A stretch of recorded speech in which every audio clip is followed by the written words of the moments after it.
We're going to cover a few questions today. A lot of questions we're getting from members and from the field and from people that are looking at the opportunities. So the first question it seems that we're getting a lot of is, how much money have you made so far with kulaBrands? Awesome. Well, that's a great question.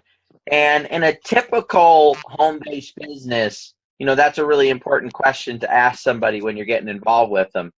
However, the way this is set up, being a new business model, we've actually filed for a patent on because it's never been done before. It's a little bit different here than it would be with a normal business. A normal business, there's already a product that exists. That product gets sold into the marketplace, or there's a high cost for someone to become part of that business, and you're getting what's called recruiting fees.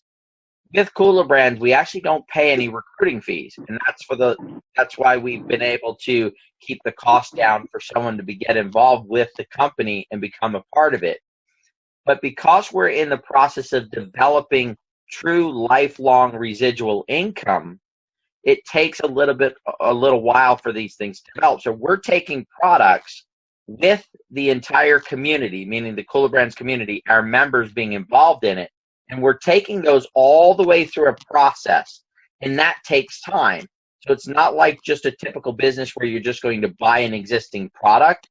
Our community is involved in the development of that product throughout that process. So it takes a little while for that to build up.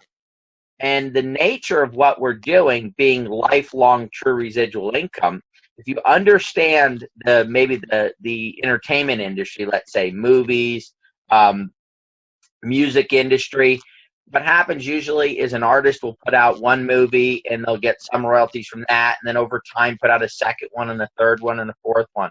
And so what happens is those royalties build over a course of time. There's actually actors out there literally making millions of dollars a year, but they've got 20, 30, 40 films that they've been in, and they're getting a little bit of money or a decent sum from each one of those films. We're following that same pathway. So as we launch products, you're going to start collecting those royalties on each and every single product that you're involved with. So eventually you have 2 products, 4 products, 5, 6, 7, 8, 9, 10. However, that is the reason why we're talking about true lifelong residual income. So if you've ever sat back and said, you know what, I really would love to build this beach money that I've heard so much about over the years, that everyone they've called me and said, hey, this true residual income, mailbox money, whatever it is that you want to call it. If you want to build that type of income, then we're the perfect business for you. And I encourage you to watch the video and get an understanding that a normal traditional business, you usually don't make profit day one. It usually takes time, anywhere from 1 to 5 years to get a business to a profitable state. And so since most of our members, since we've only been around about 6 or 7 months, haven't been in that long, you wouldn't normally expect a person in a real business making a profit already within this short a period of time.